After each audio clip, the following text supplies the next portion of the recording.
अब देखिए group theory में हमने क्या किया था कि एक बाइनरी ऑपरेशन के लिए सिर्फ एडिशन या मल्टीप्लिकेशन या कुछ और भी होता है, किसी एक के लिए जो है वो हमने बात की थी। अभी हम जो है अब बात करेंगे दो बाइनरी ऑपरेशंस के लिए। तो अलजेब्राइक प्रॉपर्टीज तो वही हैं जो हमने देखी थी।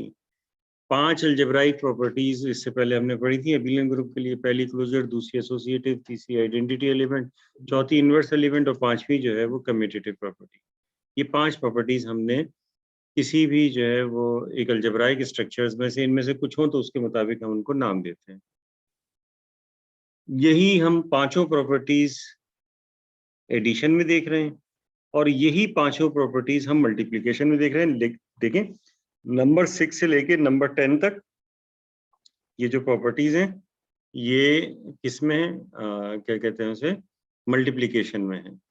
आर हमारे पास एक नॉन एम्प्टी सेट है जो कि ये प्रॉपर्टीज होल्ड करता है। तो ये closure property with respect to addition है, associative property with respect to addition है, और इसके अलावा जो है ये identity element with respect to addition जो कि 0 है, इनवर्स एलिमेंट है, commutative property with respect to addition. इसी तरह से मल्टीप्लिकेशन में closure property with respect to multiplication वो है कि ए बी आर में होना चाहिए सच दैट ए और बी आर में हो। Associative property with respect to multiplication, identity element with respect to star होना चाहिए, inverse element with respect to मतलब स्टार या डॉट होना चाहिए। लेकिन जब इनवर्स एलिमेंट की बात करते हैं तो सिर्फ एक चीज इसमें हम जो है वो कर लेते हैं और वो ये कि ये जो है आर में से 0 निकाल देते हैं, क्योंकि यहाँ इनवर्स एलिमेंट की बात कर रहे हैं विद रिस्पेक्ट टू मल्टीप्लिकेशन, तो इसका मतलब है मल्टीप्लिकेटिव इनवर्स की हम बात कर रहे हैं। मल्टीप्लिकेटिव इनवर्स का मतलब तो 0 का मल्टीप्लिकेटिव इनवर्स एग्जिस्ट नहीं करता।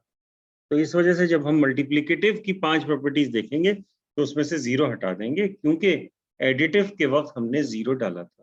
ठीक है, तो इसके अलावा जो 11th प्रॉपर्टी इसको कहते हैं डिस्ट्रीब्यूटिव लॉस। ये दो किस्म के होते हैं, एक लेफ्ट डिस्ट्रीब्यूटिव लॉ यानी कि ये distributive property of addition of multiplication over addition, ये इस तरह से तो ए को बी प्लस सी से मल्टीप्लाई करते हैं तो ए बी प्लस ए सी, और यहाँ पे सी मल्टीप्लाई होता है ए प्लस बी से तो ए सी प्लस बी सी आ जाती है। लेफ्ट डिस्ट्रीब्यूटिव लॉ है, राइट डिस्ट्रीब्यूटिव लॉ है। अब ये जो इन प्रॉपर्टीज हैं इनकी बुनियाद पे हम डिसाइड करते हैं कि वो अलजेब्राइक स्ट्रक्चर जो है वो कौन सा है। अब दो प्रॉपर्टीज आ जाएंगी, ठीक है, तो वो दोनों प्रॉपर्टीज के लिए होंगी। तो are with respect to addition and multiplication is a ring if it holds 1 to 7 and 11। ठीक है, यानी 1 से लेके 7 तक प्रॉपर्टीज होनी चाहिए और फिर 11th प्रॉपर्टी। दूसरे लफ्जों में अगर हम ये देखें तो हम ये कहेंगे कि विद रिस्पेक्ट टू एडिशन इसका स्ट्रक्चर अबेलियन ग्रुप होना चाहिए, with respect to multiplication semi group हो, यानी कि क्लोजर प्रॉपर्टी और एसोसिएटिव प्रॉपर्टी, तो ये सेमी ग्रुप होता है, हमने पढ़ा था। और इसके अलावा डिस्ट्रीब्यूटिव लॉ होल्डर, तो ये आर क्या कहलाएगा, रिंग कहलाएगा। ठीक है, with respect to addition multi, अब ये प्लस और माइनस, ये प्लस और डॉट लिखने की अब जरूरत नहीं, मैं नहीं लिखूंगा, इसका मतलब समझ जाइएगा कि with respect to addition and multiplication की है, यानी ये दोनों बाइनरी ऑपरेशन होंगे। तो रिंग है ये पहली चीज। ठीक है, तो रिंग कब होगी, 1 से लेके 7 तक, और फिर यानी कि ऐसे लिख देता हूँ, रिंग अगर ये है तो 1 to 7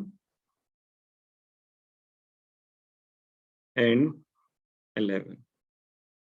इसके बाद रिंग विथ यूनिटी। अब आप ये देखिएगा 1 से लेके 7 तक तो सब कॉमन होंगे, यानी कि जितने भी बाइनरी अब हम पढ़ेंगे जो है स्ट्रक्चर्स पढ़ेंगे, अलजेब्राइक स्ट्रक्चर्स, उन सब में 1 से लेके 7 तक प्रॉपर्टीज होंगी, यानी एडिटिव स्ट्रक्चर अबेलियन ग्रुप हो और मल्टीप्लिकेटिव स्ट्रक्चर एसोसिएटिव हो, उसके बाद फर्दर आएंगे। तो 1 से लेके 7 तक और 11 ही आ गए। अब रिंग विथ यूनिटी की हम बात कर रहे हैं, तो रिंग विथ यूनिटी का मतलब ये होगा कि 1 से लेके जो 7 तक थी उसमें 8वीं प्रॉपर्टी और डाल दिया, यानी कि with respect to multiplication identity element 1 आ गए और उसके अलावा 11। जी भाई, ये समझ में आएगी? अब इसके बाद कम्यूटेटिव रिंग। अब देखिए, आप खुद जो है वो मुझे बताएंगे कम्यूटेटिव रिंग में क्या कौन कौन सी प्रॉपर्टीज होनी चाहिए, आप बताइए।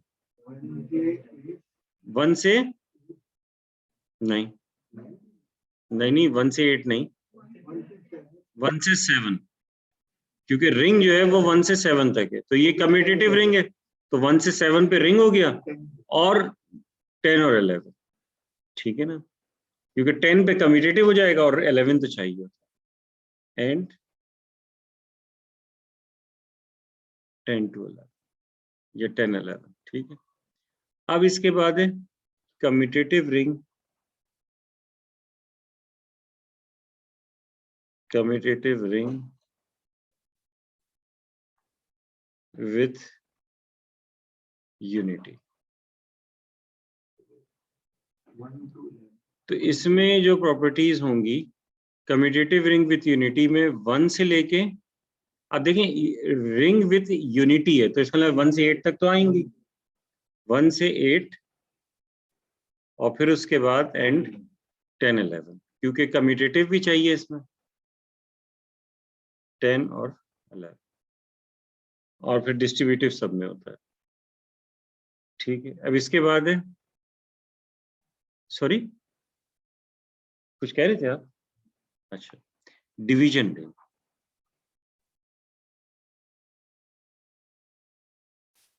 डिवीजन रिंग और इसे कहते हैं स्क्यू फील्ड। डिवीजन रिंग या स्क्यू फील्ड, इसमें 1 से लेके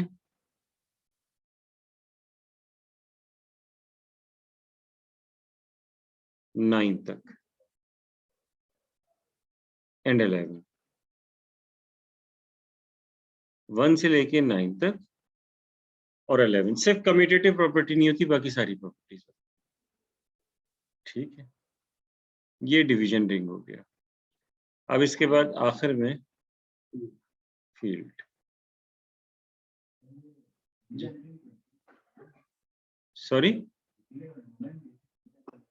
नहीं, इंटीग्रल डोमेन दूसरी चीज, ठीक। फील्ड 1 to 11 सारी प्रॉपर्टी। फील्ड आप लोगों ने मेरे ख्याल से पहले वर्ड सुना होगा, ठीक है ना। रियल नंबर एक फील्ड है, बिल्कुल। रैशनल नंबर भी एक फील्ड है, कॉम्प्लेक्स नंबर भी एक फील्ड है, ठीक है। तो फील्ड जो है उसमें 1 से 11 तक सारी प्रॉपर्टीज हो रही है। कोई भी अगर फील्ड है तो उसके अंदर सारी प्रॉपर्टीज होंगी तो फील्ड कहलाएगा, ठीक है। अब इसके बाद जो है, जो ये कह रहे थे कि एक चीज रह गई और वो कहते हैं इंटीग्रल डोमेन। तो इंटीग्रल डोमेन भी आपको बता देता हूँ क्या चीज है।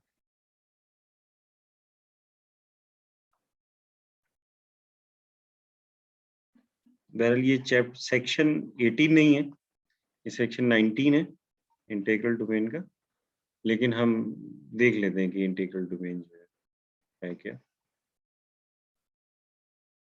कम्यूटेटिव इंटीग्रल डोमेन क्या होता है? कम्यूटेटिव रिंग विथ यूनिटी,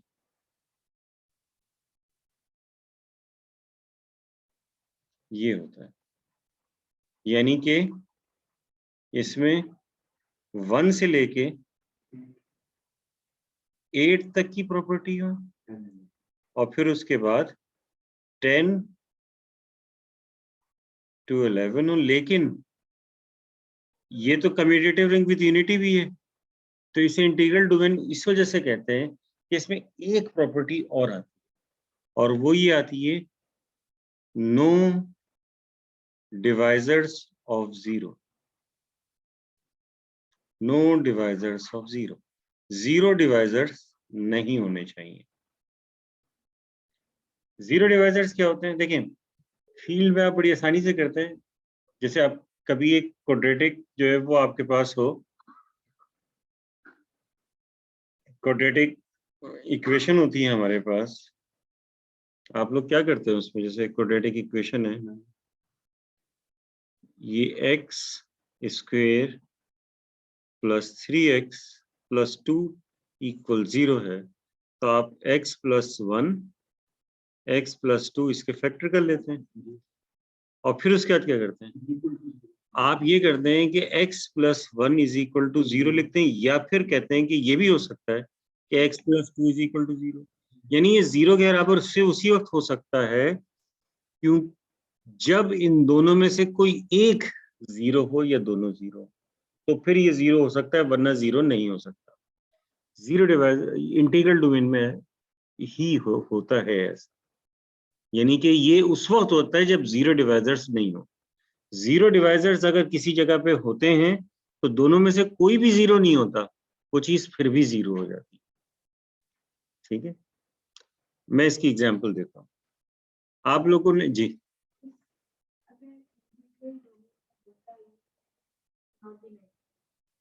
नहीं, इंटीग्रल डोमेन में है जब भी तो ये ऐसा हो रहा है, क्या लिख सक रहा है? इंटीग्रल डोमेन में ऐसे लिख सकते हैं, लेकिन अगर इंटीग्रल डोमेन नहीं है तो उसमें फिर हम ऐसे नहीं लिख सकते। ठीक है, इंटीग्रल डोमेन होना जरूरी है उसके लिए। अगर इंटीग्रल डोमेन नहीं है, सिर्फ रिंग स्ट्रक्चर है, तो दो का प्रोडक्ट 0 है, तो हर एक को 0 बराबर नहीं लिख सकते, क्योंकि हो सकता है ना पहला वाला 0 हो ना दूसरा वाला 0 हो, लेकिन दोनों का प्रोडक्ट फिर भी 0 है। बिल्कुल एग्जैक्टली वही एग्जाम्पल देने वाला हूं मैं। जैसे Z6 है, Z6 जो है इसके एलिमेंट्स हैं 1 2 3 4 5। ठीक है, ये इसके एलिमेंट्स हैं। अब ये एक कम्यूटेटिव रिंग विथ यूनिटी है, क्योंकि इसमें यूनिटी 1 है और कम्यूटेटिव प्रॉपर्टी भी होल्ड करेगी। इसमें 1 से लेके 8 तक सारी प्रॉपर्टीज हैं, 10 और 11 भी हैं, तो ये एक कम्यूटेटिव रिंग विथ यूनिटी है। लेकिन अगर आप 2 को मल्टीप्लाई करें 4 के साथ, सॉरी 2 को मल्टीप्लाई करें 3 के साथ, तो बताएं क्या जवाब आएगा? 0। ना तो 2 0 है, ना ही 3 0। इसी तरीके से अगर आप 3 को मल्टीप्लाई करें 4 के साथ, तो क्या जवाब आएगा? 0। ना तो 3 0 है, ना 4 0। तो ये एलिमेंट जो है 2 3 4 इस कम्यूटेटिव रिंग विथ यूनिटी के 0 डिवाइजर्स हैं। इन एलिमेंट्स को कहते हैं 0 डिवाइजर्स। तो ये इंटीग्रल डोमेन नहीं है। इंटीग्रल डोमेन में 0 डिवाइजर्स नहीं होने चाहिए। ठीक है, समझ में आ गई बात? तो ये अच्छा, अब आप ये बड़ी आसानी, जैसे ग्रुप में चेक करते थे, कोई सेट अगर आपको दे दिया जाए और ये चेक करना हो कि ये वेरीफाई करना हो कि ये स्ट्रक्चर जो है वो ग्रुप है, तो आप 5 प्रॉपर्टी या शुरू की 4 प्रॉपर्टीज देख लेते थे। अब अगर आपसे कह दिया जाए कि ये एक सेट है और ये चेक वेरीफाई करेंगे ये रिंग है या नहीं है, तो आपको क्या करना पड़ेगा? आपको ये जो प्रॉपर्टीज हैं 1 से 1 to 7 और फिर 11 जो है वो चेक करनी पड़ेंगी। यानी कि अगर आपसे कहा जाए कि ये जो Z4 है, ये चेक करें कि कम्यूटेटिव रिंग है या नहीं, कम्यूटेटिव रिंग विथ यूनिटी है या नहीं है, 0 1 2 3, तो बड़ी आसानी से हो जाता है, क्योंकि आप विद एडिशन के लिए कंपोजिशन टेबल बनाइए with respect to addition, multiplication के लिए फिर composition table with respect to addition बना लीजिए, लेकिन उसमें क्या करें? 0 हटा दीजिए। ठीक है, लेकिन शामिल भी कर लें, लेकिन उसको फिर यूज नहीं करेंगे। तो विद रिस्पेक्ट टू एडिशन हमने किया, और ये 0 1 2 3 1 2 3, नहीं 0 तो लिखा ही नहीं मैंने, 0 1 2 3। अब इन्हें ऐड करेंगे, ये 0 1 2 3, फिर ये हो जाएगा 1 2 3 0, ये हो जाएगा 2 3 0 1 और ये जाएगा 3 0 1 2। ठीक है, क्लोजर प्रॉपर्टी होल्ड कर रही है, एसोसिएटिव भी होल्ड करेगी, आइडेंटिटी एलिमेंट 0 इसमें मौजूद है, इनवर्स एलिमेंट हर एक का इनवर्स मौजूद है। 1 का इनवर्स जो है वो 3 है। 1 का इनवर्स कौन है? 1 का इनवर्स 3 है, क्योंकि 1 को 3 से ऑपरेट कर रहे हैं तो आइडेंटिटी 0 आ रही है। और यानी 3 और 1 एक दूसरे के इनवर्स, और 2 अपना ही इनवर्स खुद है, क्योंकि 2 को 2 के साथ ऑपरेट करने हैं, रिजल्ट 0 आ रहा है। ठीक है, विद रिस्पेक्ट टू मल्टीप्लीकेशन देख लें, और कम्यूटेटिव प्रॉपर्टी भी होल्ड करेगी, आप इसे चेक करें। विद रिस्पेक्ट टू मल्टीप्लीकेशन चाहे तो आप 0 हटा के कर लें, क्योंकि 0 से मल्टीप्लीकेशन होती है, 0 ही आता है, तो कोई उसमें कोई खास बात नहीं है। तो आप चाहें तो 1 ये मॉड्यूलो 4 लिख दीजिए इसके सब स्क्रिप्ट में, 1 2 3 1 2 3। तो ये 1 आ जाएगा, ये 2 आ जाएगा, ये 3 आ जाएगा, ये 2 आ जाएगा, ये 1 आ जाएगा, और ये आ जाएगा 2, ये आ जाएगा 3, ये आ जाएगा 2, और ये आ जाएगा 1। ठीक है, अब ये क्लोजर प्रॉपर्टी होल्ड कर रही है, नजर आ रहा है, और एसोसिएटिव भी होल्ड करेगी। मल्टीप्लिकेटिव आइडेंटिटी 1 इसके अंदर मौजूद है, क्योंकि 1 को 1 2 3 से ऑपरेट करने पर कोई फर्क नहीं पड़ा। हर एक का मल्टीप्लिकेटिव इनवर्स जो है वो मल्टीप्लिकेटिव इनवर्स देखना ही नहीं है हमें तो प्रॉपर्टी कहाँ तक देखना है? 8 तक। 8 तक क्या है? आइडेंटिटी एलिमेंट, तो आइडेंटिटी एलिमेंट है इसमें। ठीक है, और डिस्ट्रीब्यूटिव लॉज देखने हैं, तो डिस्ट्रीब्यूटिव लॉज आप ये चेक कर सकते हैं, ये आराम से वेरीफाई हो जाएंगे। तो इसका मतलब है कि Z4 is a commutative ring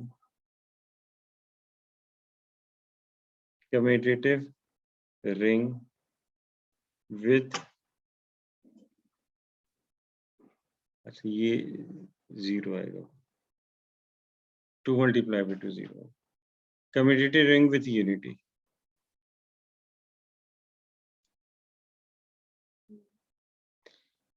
अब ये मुझे बताइए, Z4 commutative ring with unity तो है, क्या ये इंटीग्रल डोमेन भी है? इंटीग्रल डोमेन क्यों नहीं है? क्योंकि इसमें जीरो डिवाइजर आ रहा है, और वो जीरो डिवाइजर कौन है? 2 है जीरो डिवाइजर, क्योंकि 2 को 2 से ऑपरेट कर रहे हैं, 0 आ रहा है, तो 2 जीरो डिवाइजर से, इसके जीरो डिवाइजर होने की वजह से ये कम्यूटेटिव रिंग विद यूनिटी है, लेकिन इंटीग्रल डोमेन नहीं है। ठीक, सॉरी, हाँ ये चल तो रही है रिकॉर्डिंग जी। ठीक है, इस चीज में कोई प्रॉब्लम? और भी इसकी बहुत सारी जो है वो एग्जाम्पल्स हैं, जैसे मैट्रिक्स जो होता है, मैट्रिक्स भी जो है वो रिंग फॉर्म कर रहे होते हैं, जैसे उसमें हमने देखी थी। इस तरह से जो है वो इसकी बहुत सारी जो है वो एग्जाम्पल्स जो है वो मौजूद है। मैं कुछ रिजल्ट्स साथ कराता हूँ।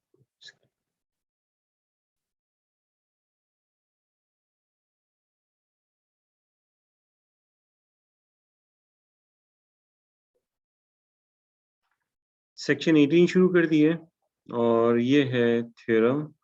सेक्शन 17 नहीं किया है हमने। 18.8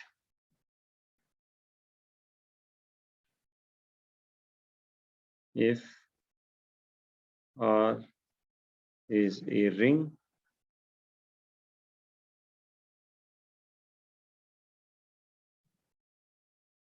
with additive identity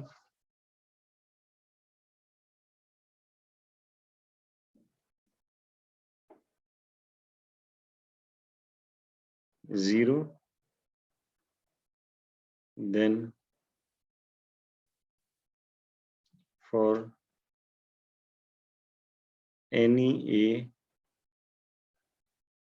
B, we have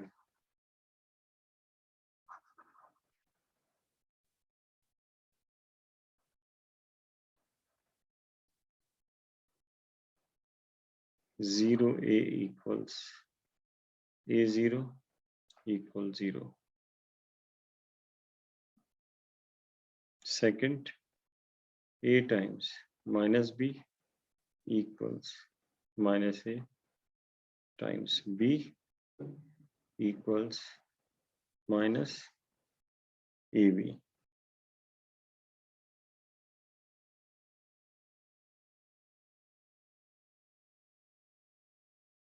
तीसरा minus A times minus B equals A B. क्योंकि रिंग आ गया तो इसमें एडिटिव वाली प्रॉपर्टीज भी होंगी और मल्टीप्लिकेटिव भी आएंगी, तो इस वजह से नेगेटिव साइन भी जो है वो इसमें साथ में आ रहा है। तो ये हमने जो है हमें इसे देखता है। अच्छा, लेकिन इससे पहले एक बात कर लेते हैं, इसका प्रूफ देखते हैं। यहाँ मैं इसका कुछ पार्ट कराता हूँ।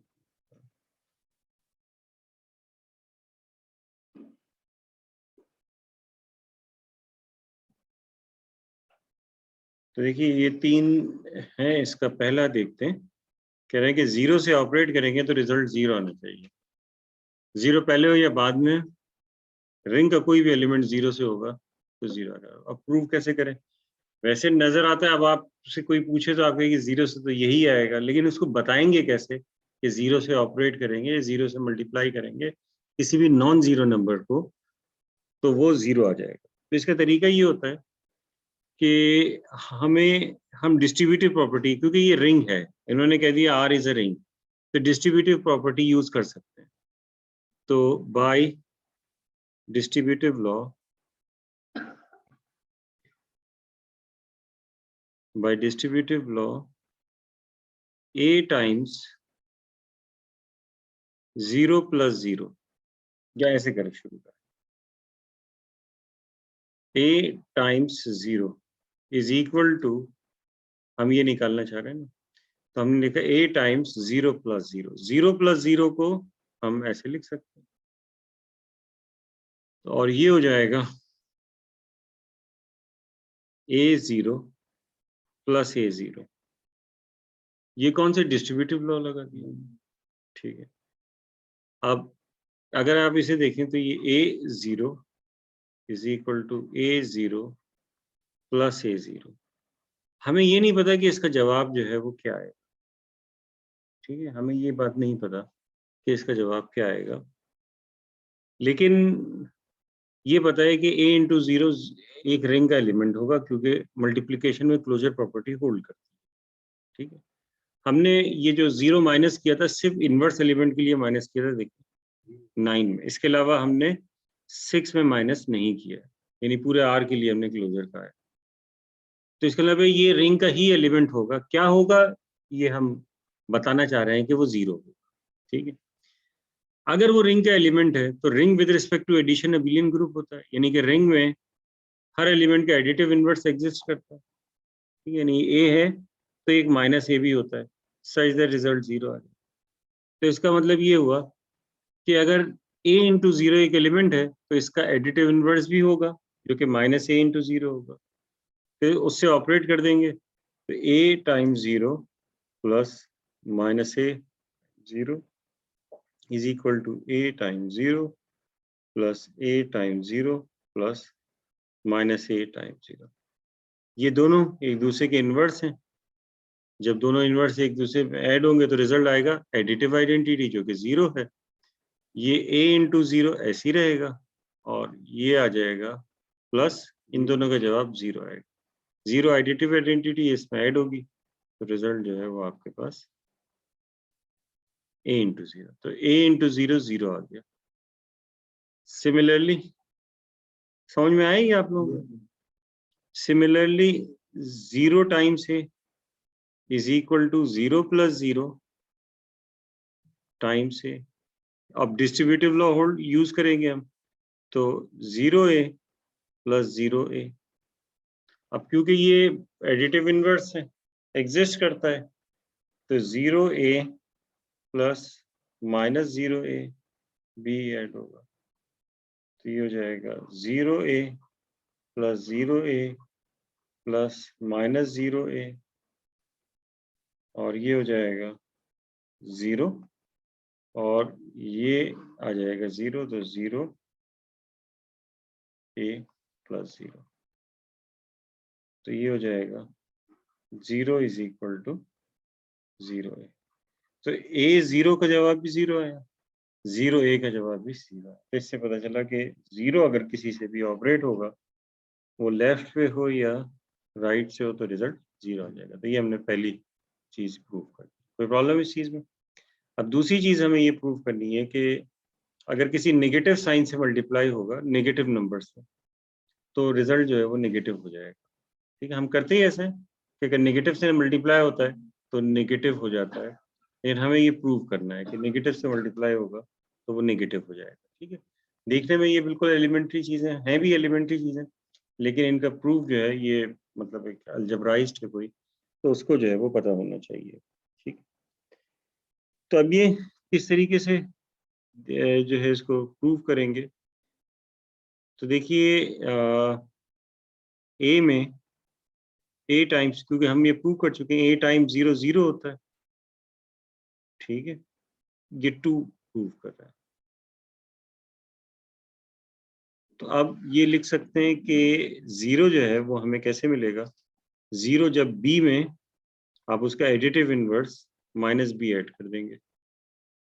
ठीक है, तो डिस्ट्रीब्यूटिव लॉ अप्लाई करेंगे तो ये क्या हो जाएगा? A B plus A times minus B is equal to 0। जी भाई, समझ में आई? दो नंबर्स जब भी ऐड हो और उनका रिजल्ट 0 आ जाए तो वो दोनों एक दूसरे के क्या होते हैं? एडिटिव इनवर्स होते हैं। ठीक है ना? तो ए बी और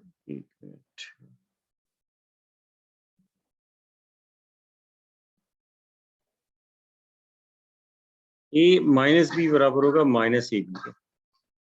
ठीक है, इसी तरह से similarly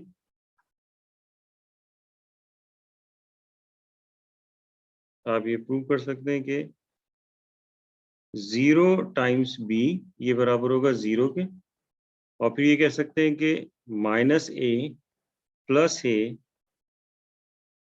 times B is equal to 0, और ये हो जाएगा minus A B plus A B equal 0। तो इसका मतलब क्या होगा? दोनों एक दूसरे के इनवर्स हैं, तो माइनस ए बी बराबर होगा माइनस ए बी। तो ये प्रूव हो गया सेकंड कंप्लीटली कि ए टाइम्स माइनस बी ये भी माइनस ए बी के बराबर है, और माइनस ए टाइम्स बी ये भी माइनस ए बी के बराबर है। तीसरी आखिरी चीज कि अगर ये आपने सुना है ना कि नेगेटिव नेगेटिव पॉजिटिव होता है। ठीक है, ये कि अगर -2 को -2 से मल्टीप्लाई करें तो +4 हो जाता है। तो ये minus A B minus A times minus B जो है ये ए बी के इक्वल होता है। ये अब हम जो है ये प्रूव करेंगे। ठीक, तो इसको किस तरीके से जो है प्रूव करते हैं इसको देखते हैं। तो प्रॉपर्टी 3, अब देखिए ये लिखा हुआ है minus A times minus B. ठीक है, तो आप इसे ऐसे लिख सकते हैं माइनस, और फिर उसके बाद बल्कि यहाँ से शुरू करता हूँ, ये इस तरह से ये हमने लिखा माइनस बी, और फिर उसके बाद हमने लिखा ए, और फिर उसके बाद हमने लिखा माइनस ए। ठीक, ये हमने क्योंकि हमें पता है कि ये इस तरह से होता है ना, ये इस तरह से, यानी ये जो चीज होती है ये इसके इक्वल होती है। ठीक है, तो अगर एक जो है वो माइनस, यानी कि इस तरह से कर सकते हैं, ये इस चीज को इस तरह से हमने कर दिया, यानी कि एक इसमें से वो उसी तरह रहने दिया और एक ही जगह समझ ले माइनस ले लिया, तो ये इसके इक्वल हो जाएगा। समझ में आई? यानी कि ये जो है इसका मतलब ये हुआ कि इस बी को समझ लें ये एक बॉक्स है। ठीक है, तो ये समझ लें कि एक बॉक्स है, तो बॉक्स मल्टीप्लाई बाई ए। ठीक है, उससे पहले माइनस साइन है, तो ये उससे पहले माइनस साइन है, तो इसका मतलब होता है ये माइनस साइन इसके साथ आता है। ये हमने कौन सा यूज किया है, ये वाला समझ लें यूज किया, ठीक है। यानी कि दो का प्रोडक्ट हो उससे पहले नेगेटिव साइन हो, तो आप वो जो नेगेटिव साइन है वो पहले वाले के साथ लगा सकते हैं, ठीक है। तो दो हैं ये, एक माइनस बी है और एक ए है, इससे पहले माइनस साइन है, तो हम ये नेगेटिव साइन जो है ये इसके साथ लगा सकते हैं, या इस तरह से लिखा हो तो उसको ऐसे लिख सकते हैं, इक्वल साइन तो कैसे भी यूज कर लें। यानी इसको ऐसे, यानी कि अगर आपके पास पहले वाले के साथ माइनस साइन है, तो आप पहले वाला विदाउट साइन और दूसरा लिख के साइन बाहर लिख दें, तो ये समझ लें कि इस तरह से समझ लें, यानी कि पहले वाला जो नेगेटिव साइन है उसका आप एक कॉमन साइन लिखें, और पहला विदाउट साइन और दूसरा, तो पहला विदाउट साइन और दूसरा माइनस बी, हमने ऐसे समझ में आई बात? तो इस तरह से जो है वो हमने लिख दिया। अब इसके बाद जो है फर्दर इसे देखेंगे, अब ये वाली चीज यूज करें, इस ब्रैकेट के अंदर ये, इसके ये का जवाब क्या होता है, ये होता है, ठीक है ना। तो ये लिखा माइनस, फिर इसकी जगह हम क्या लिखेंगे, यानी a इंटू माइनस बी किसके बराबर होता है, माइनस ए बी, यानी वही पुरानी चीज यूज कर रहे हैं, तो हम लिख दिया माइनस ए बी। जी भाई, समझ में आया ये, तो ये आपके पास आ गया। अब ये क्या चीज है, ये एलिमेंट है, इसकी क्या क्या चीज है, ये एडिटिव इनवर्स है माइनस ए बी का, ठीक है ना। ये एडिटिव इनवर्स है, ये है इस यहां से चल रहा है, ठीक है। तो minus of minus A B is the additive inverse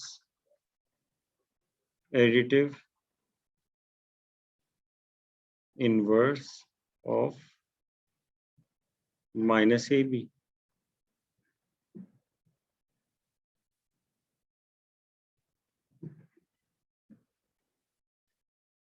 Plus minus of minus AB is equal to plus AB. और ये किसके इक्वल था, ये बराबर था इसके। This implies minus A minus B is equal to AB. तो ये AB की इक्वल, तो ये तीनों हमने जो है प्रूव कर दिया। जी समझ में आई। अब इसके बाद देखें डेफिनेशन रिंग होमोमॉर्फिज्म की, हमने इससे पहले ग्रुप होमोमॉर्फिज्म देखा था, अब रिंग होमोमॉर्फिज्म देखते हैं। तो एक हमारे पास मैप है फाई, जो कि रिंग आर से रिंग आर प्राइम तक जा रहा है, ठीक है। ये फाई होमोमॉर्फिज्म होगा, phi is a homomorphism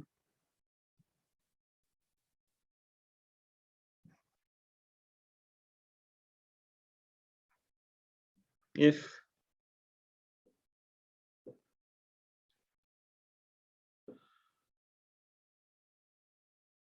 phi of a plus b equals, अब क्योंकि ये एडिटिव होता है तो with respect to addition phi of a plus phi of b, और क्योंकि मल्टीप्लिकेशन की प्रॉपर्टी भी इसमें आती है तो ये होगा phi of a b equals phi of a times phi of b, यानी कि इसमें एडिशन और मल्टीप्लिकेशन दोनों के लिए देखना होता है। ग्रुप में तो ये होता है कि इधर का ऑपरेशन इधर लगाते हैं, उधर का ऑपरेशन उधर लगाते हैं, दोनों तरफ जो भी ऑपरेशन हो वो सब लगाते हैं। यहाँ पे हम जो है वो एडिशन और मल्टीप्लिकेशन देख रहे होते हैं। For all A B belong to R, A B जो है वो आर में होने चाहिए। अच्छा, इसमें जो है वो कर्नल जो है वो आपने वहां पढ़ा था कि कर्नल की क्या डेफिनेशन होती है, तो यहाँ भी कर्नल की वही डेफिनेशन होगी कि कर्नल फाई जो होगा वो एलिमेंट एक्स होंगे आर के such that phi of x is equal to e prime, जो कि R की आइडेंटिटी है। अब यहाँ पे क्योंकि विद रिस्पेक्ट टू एडिशन ये ग्रुप है, तो हम 0 यहाँ पे लिख देते हैं डायरेक्टली, बजाय इसके के ई प्राइम और इस तरह से लिखें, तो यहाँ पे 0 लिख देते हैं कि 0 आ जाए, क्योंकि R प्राइम की एडिटिव आइडेंटिटी की बात करेंगे, क्योंकि रिंग में तो जरूरी है ही नहीं कि वो मल्टीप्लिकेटिव आइडेंटिटी 1 मौजूद हो, वो तो रिंग विद यूनिटी में होता है ना, हर एक में तो नहीं होता। 0 हर एक में होगा जी, नहीं वो होगा, लेकिन हम 1 नहीं लिखेंगे फिर भी, ये जो कर्नल फाई है वो 0 के लिए निकाला जाए, ठीक है। यानी कि इसका मतलब ये होगा कि ये क्या होगा, ये होगा इसको हम ऐसे भी लिख सकते हैं कि ये है फाई इनवर्स ऑफ 0 जी, 0 के फाइबर जो होंगे वो कर्नल जो है।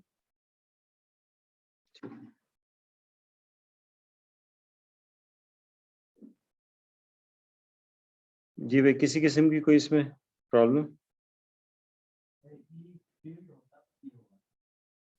नहीं, फिर भी वो 0 ही हो, कर्नल जो है ये इसी तरह से डिफाइन करें फील्ड में, ठीक है। वो मल्टीप्लिकेटिव ग्रुप होता है, उसके लिए फिर हम देख रहे हो,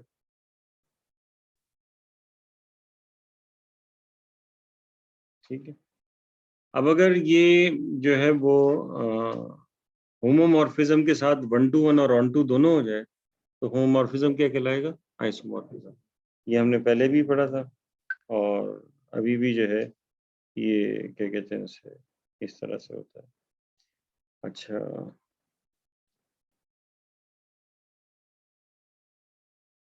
बाकी चीजें ये डेफिनेशन मैंने आपको बताई हुई है, ये भी बता दिया, स्क्यू फील्ड भी मैंने आपको बता दी है।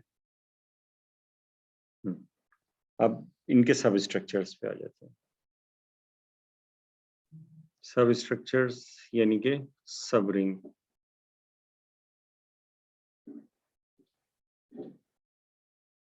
या सब फील्ड।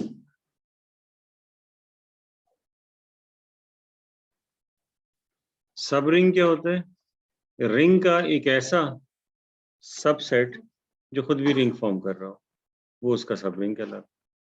सब फील्ड क्या होता है, फील्ड का एक ऐसा सबसेट जो खुद भी फील्ड फॉर्म कर रहा हो, वो सब फील्ड कहलाता है, ठीक है। तो बस ये इनकी डेफिनेशन है, जैसे सब ग्रुप की डेफिनेशन थी उसी तरह से ये सब रिंग की जो है वो डेफिनेशन है। होमोमॉर्फिज्म जो है वो क्या करता है, वो सारी प्रॉपर्टीज जो प्रिजर्व करता है, तो यहाँ भी इसी तरह से होता है कि आइडेंटिटी एलिमेंट और जो है इनवर्स एलिमेंट और जो क्या कहते हैं उसे सब ग्रुप्स, इसी तरह से यहाँ सब रिंग्स जो हैं उनको प्रिजर्व करता है। तो होमोमॉर्फिज्म जो है इसमें भी यही जो है वो काम कर रहा होता है, ठीक है। कुछ जो है चीजें मैं इसमें फर्दर जो है वो आपको बताता हूँ। देखिए, अब अगर ये आपसे कह रहे हैं कि ये शो करें कि show that a square minus b square equals a plus b, a minus b, if and only if R is commutative। R is commutative का मतलब है कम्यूटेटिव रिंग, ठीक है। R is commutative का मतलब है कम्यूटेटिव, यानी कम्यूटेटिव प्रॉपर्टी की जब हम बात करेंगे रिंग में, तो मल्टीप्लिकेशन के लिहाज से कम्यूटेटिव प्रॉपर्टी की बात करें, क्योंकि एडिशन में तो होता ही है, वो तो 1 से लेकर 7 तक तो और रिंग में होंगी, तो विद रिस्पेक्ट टू एडिशन तो अबिलियन ग्रुप हो गई, तो इस वजह से विद रिस्पेक्ट टू मल्टीप्लिकेशन की हम इसमें बात करते हैं। तो अब जो है वो इसको प्रूव अगर करना है, इफ एंड ओनली इफ के साथ दोनों कंडीशंस लेनी पड़ेंगी, ठीक है। तो हमने इसका प्रूफ देखते हैं। इसके प्रूफ के लिए हमने क्या किया, हमने लिखा let a square minus B square equals a plus B times a minus B. ये हमने कहा कि जो है वो इक्वल ले लिया। अब प्रूव करना है कि आर कम्यूटेटिव है, तो आर को अगर कम्यूटेटिव, अच्छा ये लिख देता हूं मैं, for all A B belong to R. R commutative show करना है तो हमें क्या शो करना होगा, with respect to multiplication commutative property hold करेगी, यानी ए बी बराबर होगा बी ए के। तो अब देखिए डिस्ट्रीब्यूटिव प्रॉपर्टी अप्लाई करते हैं, तो इसके मुताबिक A times A minus B plus B times A minus B. एक बार फिर डिस्ट्रीब्यूटिव प्रॉपर्टी अप्लाई करें तो ये हो जाएगा A times A minus A times B, और ये हो जाएगा plus B times A minus B times B. तो ये क्या हो जाएगा, A square minus A B plus B A minus B square. Left cancellation, group with respect to addition तो अबिलियन ग्रुप है, जब with respect to addition abelian group है तो विद रिस्पेक्ट टू एडिशन हम कैंसिलेशन लॉ यूज कर सकते हैं। तो लेफ्ट कैंसिलेशन लॉ यूज करेंगे, ए स्क्वेयर से A square cancel. Right cancellation law use करेंगे, B square minus B square से ये बी स्क्वेयर। तो अब आपके पास ये क्या आ जाएगा, 0 equals minus A B plus B A. दोनों तरफ ए बी ऐड करें लेफ्ट साइड से, तो A B plus 0 equals A B minus A B plus B A. तो ये हो जाएगा ए बी प्लस 0, ए 0 जो एडिटिव आइडेंटिटी है, तो ये हो जाएगा ए बी के इक्वल, और ये आ जाएगा A B minus A B 0 plus B A. तो ये हो जाएगा A B equals B A. ये शो हो गया कि आर कम्यूटेटिव है, thus R is commutative। ठीक है, कन्वर्सली अब मैं इसका कन्वर्स यहाँ पे कर देता हूँ।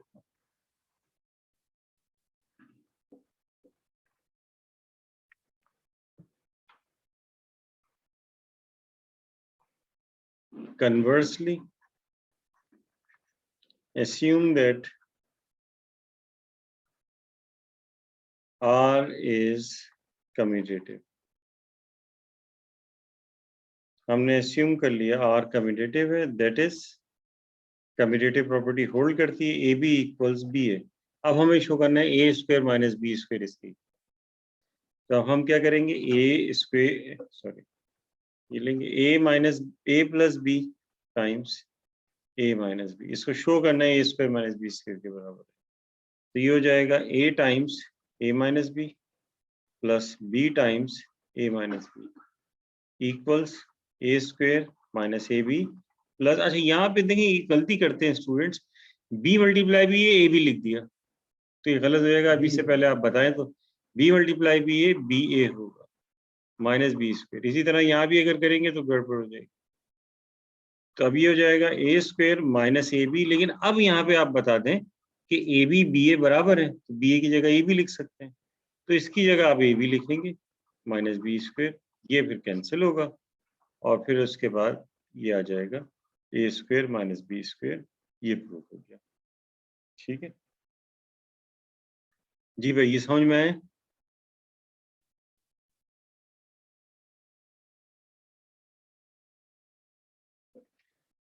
इसका मैं मजीद आपको कुछ कराता हूँ, जैसे कि एक ये दिया हुआ है कि कह रहे हैं कि लेट पी बी ए प्राइम, लेट पी बी ए प्राइम। ये जो एक्सरसाइज की थ्योरी के क्वेश्चंस हैं उनमें से मैं आपको बता रहा हूँ। लेट पी बी ए प्राइम, ये कौन सा नंबर मैंने सेलेक्ट किया है,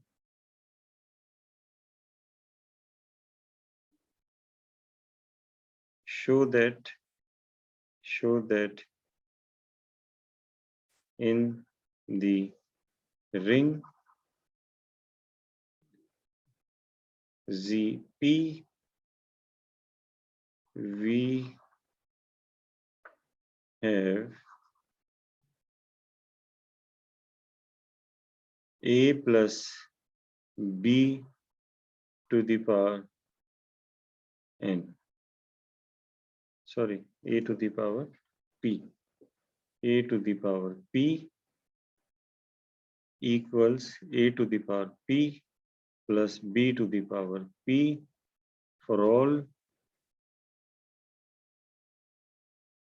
a b belongs to zp। ये क्वेश्चन है।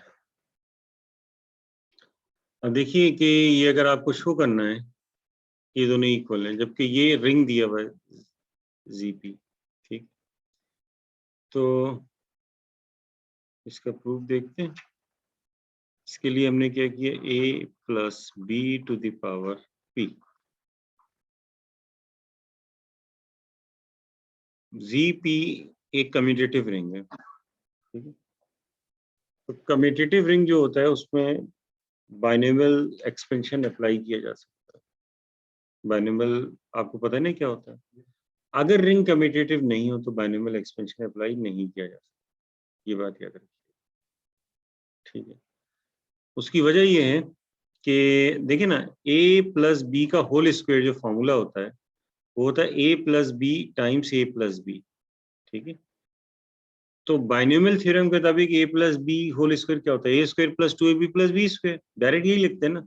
लेकिन एक्चुअली क्या होता है ये, जब अगर इसको ऑपरेट करें तो a times a plus b times a plus B, और ये हो जाएगा a square plus b multiply B A plus B square.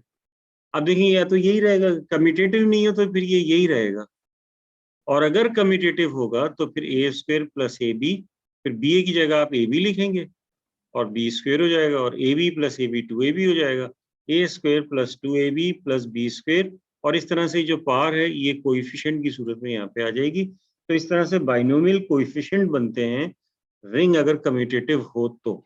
अगर रिंग कम्यूटेटिव नहीं होगा तो बाइनोमियल थ्योरम यूज नहीं कर सकते, क्योंकि बाइनोमियल कोएफिशिएंट्स जो हैं वो एग्जिस्ट नहीं करते, ठीक है। तो a plus B to the power p है, क्योंकि zp जो है ये क्या है, कम्यूटेटिव रिंग है, तो फिर आप यहाँ पे बाइनोमियल जो है ये यूज कर सकते हैं। तो ये हो जाएगा a to the power p plus p times a to the power p minus 1 times b, फिर plus p times p minus 1 divided by 2 a to the power p minus 1 b to the p minus 2 b to the power 2, इसी तरह से चलता है। फिर आखिरी वाले में क्या आ जाता है, उससे पहले जाहिर है कि उससे अगर एक पहले वाला देखें तो बहुत सारे उसमें टर्म्स कोएफिशिएंट्स होते हैं, इन कोएफिशिएंट्स में इस तरह से होगा, और आखिरी टर्म जो होगी वो b to the power p हो जाएगी। अब देखिए ये सारे एलिमेंट्स हैं, ये सारे के सारे जीपी के एलिमेंट्स हैं, और अगर जीपी के एलिमेंट्स हैं तो जैसे कि अगर मैं कोई एलिमेंट है वो मैं ये कह रहा हूँ कि 0 1 2 से लेके 5 तक ये Z6 के एलिमेंट्स हैं। अब अगर इसके अंदर का कोई भी एलिमेंट 6 से मल्टीप्लाई होगा तो जवाब क्या आएगा, 0 हो जाएगा। 2 को मल्टीप्लाई करूंगा 6 से 0, 3 को मल्टीप्लाई करूंगा 6 से 0, किसी को भी मल्टीप्लाई कर दूंगा 6 से तो जवाब क्या जाएगा, 0। अभी जो जीपी है तो जीपी के किसी भी एलिमेंट को किससे मल्टीप्लाई करेंगे 0 जवाब आ जाए, पी से। पी या पी के मल्टीपल्स है, यानी कि पी से 2p से 3p से मल्टीप्लाई करेंगे रिजल्ट 0 आएगा। तो इसका मतलब पहली और आखिरी टर्म के अलावा जितनी भी टर्म्स होंगी बीच वाली उन सब में कोएफिशिएंट p जरूर आएगा। तो जब p आएगा तो वो 0 हो जाएगा, तो आपके पास बचेगा a to the power p plus b to the power p, यही प्रूव करना है। आप ये लिख लीजिएगा कि बीच वाली जितनी टर्म्स हैं उन सब में कोएफिशिएंट p जरूर आएगा, और क्योंकि एलिमेंट EP के हैं तो इस वजह से वो 0 हो जाएंगे, ठीक है।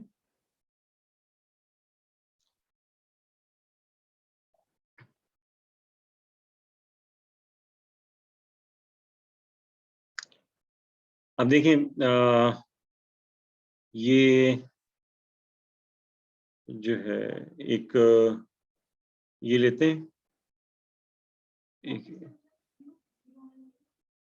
क्योंकि कोएफिशिएंट अगर जैसे Z6 के अगर एलिमेंट्स हैं उसके किसी भी एलिमेंट को अगर 6 या 6 के मल्टीपल से मल्टीप्लाई कर दें तो 0 आ जाएगा।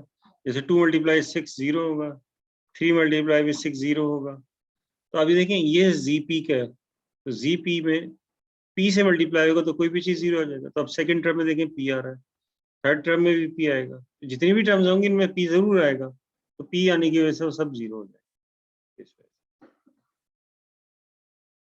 अब देखें हमारे पास जो है एक और एग्जांपल है, x square minus 5x plus 6 is equal to 0। ये एक क्वाड्रेटिक इक्वेशन है। आपसे कहा जा रहा है कि इसके रूट्स निकालें, इस क्वाड्रेटिक इक्वेशन को सॉल्व करें। सॉल्व, अगर जो है ये क्लास 6 के स्टूडेंट को दिया जाए तो वो भी कर लेगा सॉल्व, है ना। लेकिन अगर ये आपसे कहा जाए कि x square minus 5x plus 6 is equal to 0 लिखा है और कहा जाए सॉल्व, तो आप हमेशा ये पूछें कि सॉल्व कहाँ करें। मतलब सॉल्व का मतलब ये नहीं कि वर्किंग स्पेस आपको लिखने के लिए कोई जगह चाहिए, वो नहीं, मतलब ये कि सॉल्व अगर करें तो किस स्ट्रक्चर के अंदर रहते हुए करें, ये आपको पता होना चाहिए। जैसे आपसे कह रहे हैं कि इसको सॉल्व करें इन जी फॉर एग्जाम्पल 8, Z8 में इसको सॉल्व करें। Z8 में सॉल्व करने का मतलब ये हुआ कि अब हम सॉल्यूशन जो है वो Z8 में देख रहे हैं, इसके फैक्टर करेंगे। फैक्टर करना तो बहुत आसान है, तो इसके फैक्टर हो जाएंगे x minus 2 x minus 3, x minus 2 x minus 3 equal 0, ये इसके फैक्टर हो गए। अब ऐसे नहीं कर सकते कि हम कह दें कि बस x minus 2 is equal to 0 और x minus 3 is equal to 0 और बस सोल्यूशन आ गया, क्योंकि Z8 जो है वो एक इंटीग्रल डोमेन नहीं है, क्योंकि इसमें जीरो डिवाइजर्स हैं। 2 इसका जीरो डिवाइजर है, क्योंकि 2 मल्टीप्लाई बाई 4 जीरो होता है, ना 2 जीरो ना 4 जीरो, लेकिन प्रोडक्ट जीरो है। इसी तरीके से 6 मल्टीप्लाई बाई 4, 6 मल्टीप्लाई 4 24 होता है, जो कि जीरो होगा Z8 में, ठीक है। तो 6 भी जीरो डिवाइजर नहीं है, सॉरी 6 जीरो डिवाइजर है, ठीक है। तो इस तरह से जो है वो इसमें ये चीजें आएंगी। अब ये देखिए कि x माइनस 2 x माइनस 3 है, तो एक तो ये कि जीरो रखने से ही जीरो आ जाएगा, वो तो आएगा ही जीरो रखने से, जीरो होता तो भी जीरो ही आता। तो अगर इन दोनों में से कोई एक जीरो हो जाए तो फिर ये जीरो आएगा। तो अगर x माइनस 2 जीरो हो जाए तो ये जीरो कब होगा, जब x की वैल्यू 2 हो, ठीक है। तो x minus 2 is equal to 0 implies x is equal to 2, एक तो ये आ गया। x minus 3 is equal to 0 implies x is equal to 3, ये तो 0 ही आ जाएगा। लेकिन अब उसके अलावा देखें, अब इसके अलावा वैसे इसमें आ नहीं सकते। मैं ऐसा करता हूँ कि इसको चेंज कर लेता हूँ, क्योंकि एक ऑड है और एक इवन है ना, तो वो दोनों जीरो डिवाइजर्स इसके इवन हैं Z8 में, यानी तीनों जीरो, एक 2 है, एक 4 है और एक 6 है। 2 4 6 और कोई जीरो डिवाइजर नहीं है, ठीक है ना। तो इस वजह से जो है ये इस प्रॉब्लम को मैं Z8 के बजाय ऐसा करता हूँ कि ऐसी जगह पे कर देता हूँ जिसमें ऑड जीरो डिवाइजर्स होते हैं, जैसे कि Z12। अब Z6 नहीं कर सकते क्योंकि इसमें 5 6 यूज कर लिया मैंने, तो Z12 कर दिया। Z12 के जीरो डिवाइजर्स कौन कौन से हैं, एक 2 होता है, एक 3 होता है, क्योंकि 3 इंटू 4 जो है वो 0 होता है, और एक 4 होता है, और कौन सा होता है, एक 6 होता है, क्योंकि 2 मल्टीप्लाई भी 6 0 होता है, 3 मल्टीप्लाई भी 4 0 होता है, और फिर 4 मल्टीप्लाई भी 6 भी 0 होता है। और क्या क्या 0 होता है, ये सारे जीरो डिवाइजर लिख रहा हूँ मैं, ठीक है। और क्या 0 होता है, 12 इसके अंदर, Z12 में कहाँ होता है भाई, 6 जी, 10 मल्टीप्लाई बाई 6, हाँ सही है, 10 मल्टीप्लाई बाई 6 है, लेकिन उससे पहले देख लेते हैं ना, 6 मल्टीप्लाई बाई 8, 6 मल्टीप्लाई बाई 8 48 होता है। 48 12 को डिवाइड करते हैं तो वो 0, यानी कि 6 के बाद 8 भी आ गया, ठीक है ना। और कौन सा होता है, बल्कि 5 भी हो जाएगा। 5 नहीं, 5 नहीं आएगा, 5 किसी के साथ नहीं आता, 5 नहीं आएगा। 9 किससे मल्टीप्लाई होगा, 9 मल्टीप्लाई बाई 8, हाँ 9 इंटू 4, यानी 4 मल्टीप्लाई बाई 9, ये भी 0 हो जाएगा। और फिर आखिर में 10, ठीक है ना, जिसमें आप ये कह रहे थे 6 मल्टीप्लाई बाई 10। तो ये सारे इतने सारे 0 डिवाइजर इसमें मौजूद है। ये तो हो गई। अब और इसके अलावा जो है वो और देखते हैं। इसके अलावा जो है अब आप क्या रखेंगे, देखें जब 3 यानी ये 2 और 6 आ जाए तो 2 और 6 तो नहीं आ सकते, क्योंकि ये यहाँ पे इस तरह से आ रहा है। 3 और 4 देख लेते हैं, 3 और 4 आ सकते हैं जब x, हाँ 3 और 4 आ सकते हैं जब x हम रखेंगे, x हम रखेंगे 4 और x 4 रखेंगे तो नहीं, x 5 रखेंगे तो नहीं, x 6 रखेंगे तो 6 माइनस 2 4 और 6 माइनस 3 3। तो when x is equal to 6, तो ये हो जाएगा 6 माइनस 2 टाइम्स 6 माइनस 3, यानी कि 4 मल्टीप्लाई बाई 3, जो कि 0 आ गया। तो देखें x इज इक्वल टू 6 भी इसका सोल्यूशन होगा। समझ में आ रही बात, जो कि 0 नहीं है, दोनों में से कोई 0 नहीं है, लेकिन ये इसका सोल्यूशन जो है यहाँ पर आ रहा है। और क्या होगा, और 6 आ गया। इसके बाद एक 11 देख लें, जब 11 रखेंगे तो 11 माइनस 2 कितना होगा, 9, और 11 माइनस 3 कितना होगा, 8। 9 मल्टीप्लाई 8 कितना होता है, 72, 72 मीटर, 9 मल्टीप्लाई बाई 8, तो 11 माइनस 2 और 11 माइनस 3, ये हो जाएगा 9 मल्टीप्लाई बाई 8, जो कि 0 आ जाएगा, ठीक है।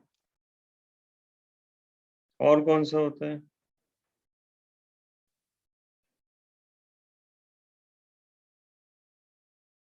तो इसमें ये सॉल्यूशंस आ रहे हैं। तो इसका जो सॉल्यूशंस आर, क्वाड्रेटिक इक्वेशन के 2 सॉल्यूशंस आपने पढ़े थे, लेकिन 2 सॉल्यूशंस आर में पढ़े थे, रियल नंबर्स में होते हैं या कॉम्प्लेक्स नंबर्स में होते हैं 2 सॉल्यूशन, रियल में तो कभी होते भी नहीं। तो अगर कॉम्प्लेक्स नंबर्स हो तो फिर 2 सॉल्यूशंस होते हैं, लेकिन अगर कॉम्प्लेक्स नंबर नहीं हो तो फिर किसी क्वाड्रेटिक इक्वेशन के इन्फिनिट मैनी सॉल्यूशंस भी हो सकते हैं। ये डिपेंड करता है क्वाड्रेटिक इक्वेशन कहाँ पर है। तो सॉल्यूशंस जो हैं वो क्या होंगे, ये 2 3 6 11, तो 2 3 6 11 ये इसके सॉल्यूशंस हैं, ठीक है। समझ में आएगी, समझ में आ रहा है नहीं आ रहा है, आप लोग परेशान से लग रहे हैं मुझे जी, आपकी समझ में नहीं आया, आ गया जी। तो ऐसा करते हैं कि अब मुझे बताइए